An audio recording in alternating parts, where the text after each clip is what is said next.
Olá, meu nome é ADI, eu sou professor de História e na nossa videoaula de hoje vamos falar sobre o período das grandes navegações. O que foi as grandes navegações? Quem foi? Como foi? Por que foi? É o que nós vamos descobrir na nossa aula de hoje.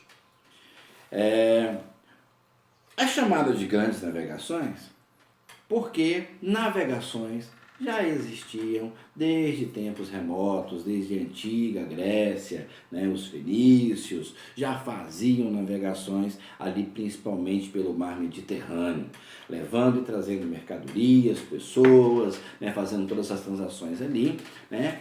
E já se tinha algum conhecimento sobre navegar. Navegar não é tão simples assim. Para navegar é preciso ter alguns conhecimentos específicos, é preciso ter conhecimento dos astros, das estrelas, é preciso ter conhecimento dos pontos cardeais e é preciso, obviamente, ter conhecimento sobre a construção das embarcações, né? E as grandes navegações, elas vão acontecer, vamos colocar aí em especial a data de 1415, quando Portugal conquista a região do atual Marrocos e começa a estabelecer ali relações comerciais pela costa africana. Ainda não é um período das grandes navegações, mas já se aventura de uma certa forma pelo Oceano Atlântico, né? Começa a sair ali do ovinho da Europa e começa a se expandir cada vez mais. Navegar para fazer comércio, para enriquecimento. Quanto mais se compra e vende, obviamente, o lucro dessa compra e venda, né, é possível ter mais riqueza. Riqueza essa com ouro e prata. E a busca do enriquecimento cada vez maior vence pelo desejo do poder. Todos desejam o poder. E para se obter o poder é preciso ter riqueza. E é por isso que, desde a antiguidade até os dias atuais, as pessoas têm a necessidade de buscar cada vez mais o enriquecimento para que possa, né, através do enriquecimento, obter o tão desejado poder.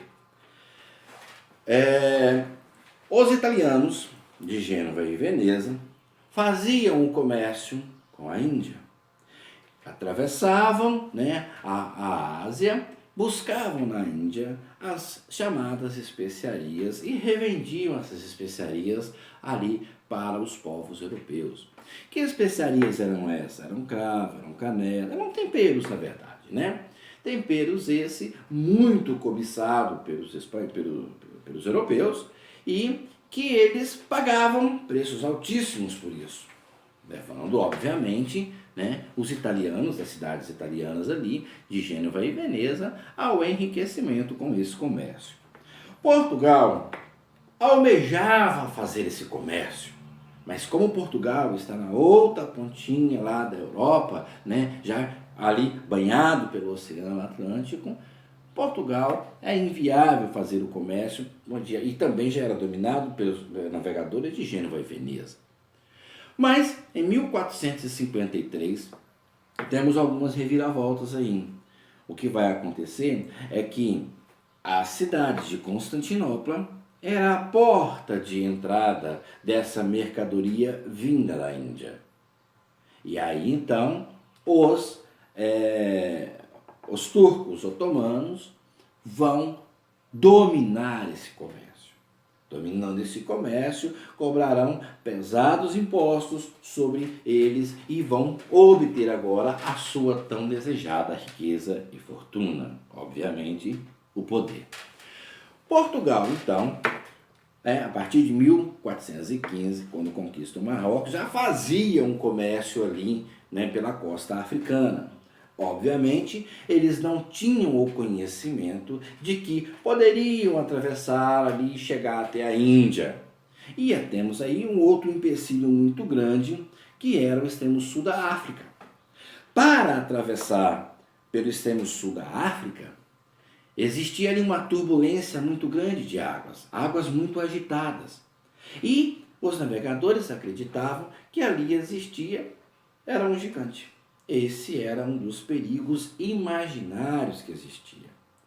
Eles faziam ideia de que o andar do gigante por aquelas águas promovia então aquelas ondas altíssimas, aquele mar tão agitado. Mas isso não é verdade, porque ali há um encontro de águas frias com água quente, enfim, né? Vai manter o mar bem agitado, continua sendo agitado até hoje, isso não mudou. Mas se imaginava haver um gigante que impedia a passagem dos povos ali para chegar até a Índia. Mas em 1487, Bartolomeu Dias, navegador português, vai fazer ali as suas observações e tal, e vai perceber que, né, há lua em que o mar é mais agitado e outras luas em que o mar é mais calmo. E aproveitando-se então, né, das fases da lua aí, aonde o mar é mais calmo, ele vai conseguir atravessar o Cabo das Tormentas, que posteriormente o rei de Portugal vai batizar não mais como Cabo das Tormentas, mas como o Cabo da Boa Esperança. Bartolomeu Dias, entre aspas, matou o gigante. Matou o gigante, mas ainda não atravessou. Ele atravessou, mas ainda não chegou até a Índia.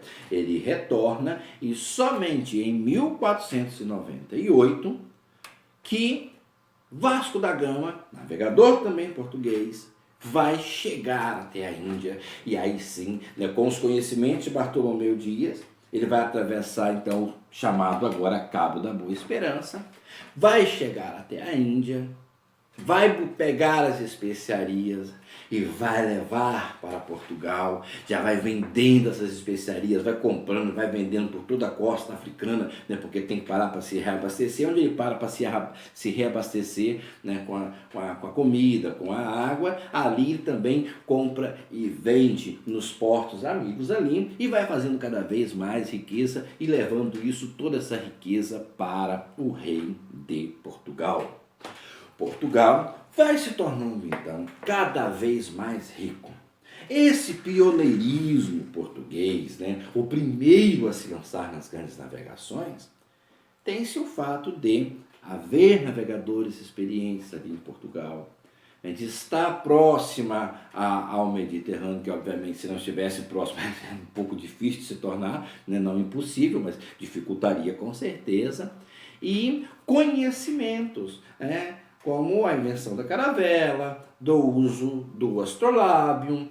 O astrolábio é um instrumento interessante que media, né, o horizonte, uma vez que dos perigos imaginários, acreditava-se que em um determinado momento a Terra, por ser plana, né, ela cairia-se num abismo.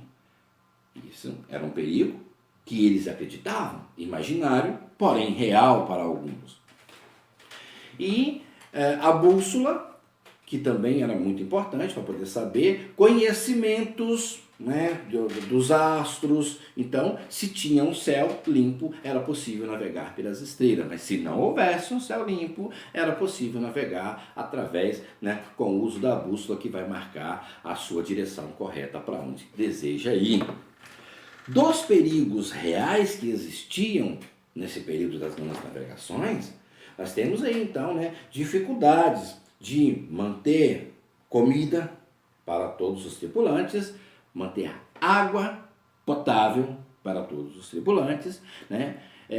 Irônico, mas a água do mar, ela é imprópria para o consumo e não serve. Se beber água do mar, morre mais cedo que morreria antes sem a água. Então, a sede, a fome, as doenças, em especial o escorbuto, que era a inflamação da gengiva, né, por falta de vitaminas, uma vez que a alimentação também era bastante precária dentro dos navios. Perigos de encalhamento, isso tudo eram perigos reais.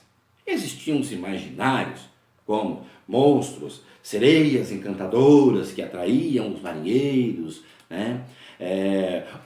O fato da terra ser quadrada, né? Ser plana e ter um abismo ali. Então, também era tudo muito difícil. Era arriscar-se muito, além do que, quando vai partir para longe da costa africana, em direção à América, isso aí é loucura total, é quase inconcebível pela maioria dos navegadores, pela maioria deles, porque Cristóvão Colombo acreditava que poderia navegar em direção ao Ocidente para se chegar ao Oriente. Uma loucura de todo tamanho.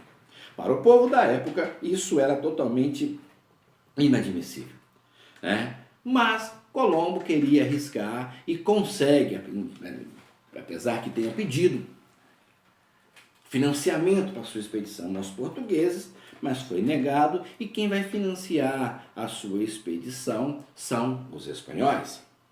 Os espanhóis então financiam a vinda de Colombo para arriscar-se nesse mar totalmente desconhecido, né? Um mar que não havia mapeamento algum, não se sabia o que poderia encontrar. Ele só esperava chegar até a Índia, tendo em vista que não havia o conhecimento das terras da América que estavam entre Portugal e a Índia. Cristóvão Colombo vai chegar então no Caribe, 12 de outubro de 1492. Retorna à Espanha, né? Afirma ter chegado até a Índia, passando então, comprovando sua teoria que realmente seria viável se ele não tivesse a América, e ele chegaria obviamente então à Índia. A partir desse momento aí, posteriormente vão saber que não era a Índia, que tinha chegado então ao novo continente, as chamadas terras do Novo Mundo, ainda não tinham o nome que tem, né? Os países ainda não existiam, mas aqui já viviam pessoas. Isso aqui era repleto de pessoas.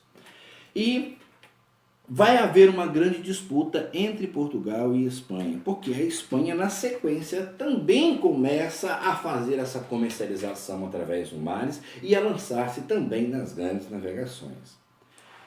Fazendo essas navegações, também buscava o enriquecimento e o poder que Portugal já tinha adquirido naquele momento. Vão brigar então por as terras chamadas então do Novo Mundo, até que em 1494 vai ser assinado o chamado Tratado de Tordesilhas. Esse tratado dividiu então as terras do Novo Mundo entre Portugal e Espanha, e o porquê disso é porque somente Portugal e Espanha tinham poder de navegação, tinham os conhecimentos náuticos necessários para chegar até essas terras. De nada adiantaria dividir naquele momento com Inglaterra, dividir com qualquer outro país, né, como a França, sei lá, porque eles não tinham conhecimentos, não tinham navegadores para se chegar até a América. E por esse motivo é dividido então as terras do Novo Mundo entre Portugal e Espanha. Agora que já estão divididas, né, já sabem que há 370 léguas a partir da ilha de Cabo Verde, que é o que reza o Tratado de Tordesilhas, tudo que for encontrado pertencerá a Portugal. Além das 370 léguas, tudo que for encontrado pertencerá à Espanha. Acontecerá, no ano de 1500, a chegada de Pedro Álvares Cabral aqui nas terras que hoje são, né, pertencentes ao Brasil, portanto, de colonização portuguesa. E assim, então, é que se deu essa chegada, né? Esse é um pouquinho da história do período das grandes navegações, em que os países de Portugal e Espanha chegarão às terras do Novo Mundo. Mais adiante, alguns anos mais tarde, a Inglaterra, a França, a Holanda, né, vão também, os outros países, buscar enriquecer, vão formar navegadores, vão construir as suas embarcações e vão querer uma fatia desse pedaço, uma fatia dessa terra. Mas isso aí é um assunto para outra aula. Por hoje é só. e até mais.